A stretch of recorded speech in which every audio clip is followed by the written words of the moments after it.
Good morning guys. Meron tayong bisita, Mio Salty. Yan, di daw sumitin uminom nito. Pero hindi siya umaandar na, no? Isin natin to. Ano mo naging problema nito?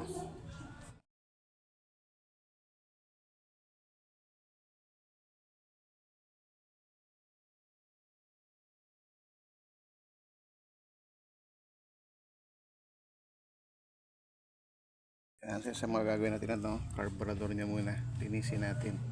Kasi yung kwento na may-ari, no? Hindi mapatino uminom nito. So, tinan natin ang kanyang carburetor. So, tanggal natin ang bolt niya. Kung natanggal ko ng iba, no? Sa kabila na lang. So, 5 piraso lang ito.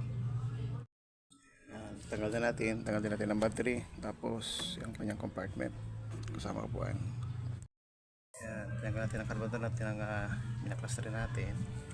Battery, ito na ang problema niya. Yan ang kanyang air filter. Kita ko dumi na, no? Tanggal natin muna yung bolt dito, no? Para mausap natin konti. Grabe yung dumi. Ito, air cleaner.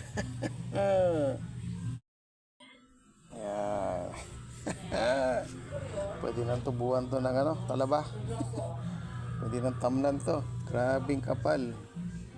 Kaya mula pagkabili to, hindi ito napalitan kasi yung nakatikit doon na sticker niya, to, yan, hindi pa nababaklas. Kaya binaklas ko pa lang. Yan, kasi hindi pa napapalitan to mula nung binili. Yan, so linisin natin ito. Tanggalin natin muna to, yan. So sungkitin natin ito ng flat screwdriver, tapos ilabas lang siya.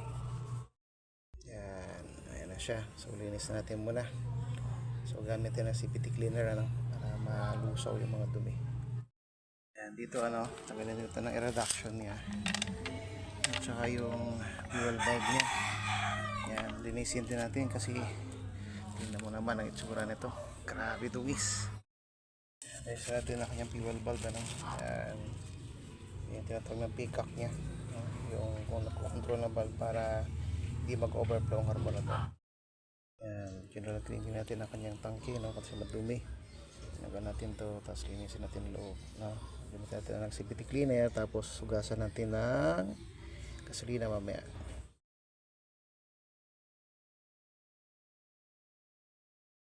Yan, tumis din, grabe, linis din natin. Yan, linisin natin ang kanyang air reduction. Yan, ito ang reduction niya. Yan, tapos ito. Yan, bubuksan na natin ito.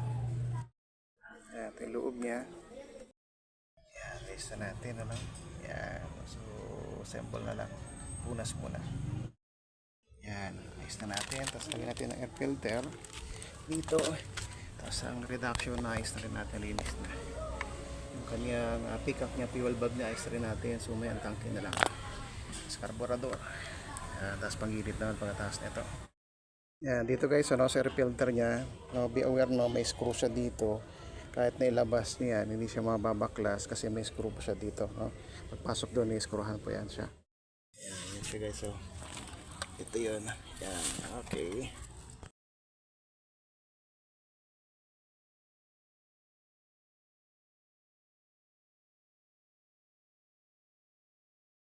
Dito linisin natin. Grabe, dumi.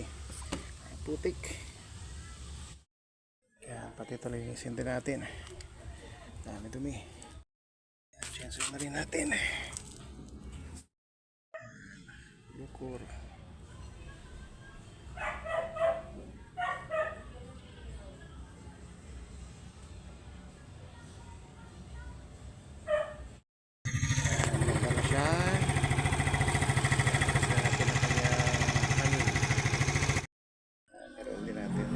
Sabi niya walang